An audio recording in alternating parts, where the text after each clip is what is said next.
Darating ang panahon na mawawala tayo sa mundong ito. At kapag dumating ang panahon na yon, hindi mahalaga sa kung gaano karami ng pera ang naipon mo sa bangko. Hindi rin mahalaga sa kung gaano ka successful sa trabaho or sa business mo. At lalong hindi mahalaga sa kung gaano kaganda ng mukha at ng katawan mo. Dahil ang mahalaga pagdating ng panahon na yun ay ang sagot sa tanong na naging masaya ka ba?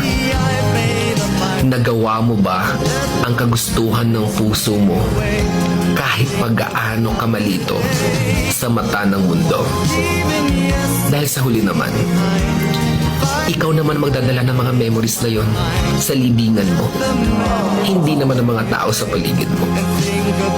So make sure na bago pa dumating ang panahon na aalis na tayo sa mundong ito, siguraduhin mo sa sarili mo na magiging masaya ka at magagawa mo ang kagustuhan ng puso mo kahit pag-aano ka kontra ng mga tao sa mundo.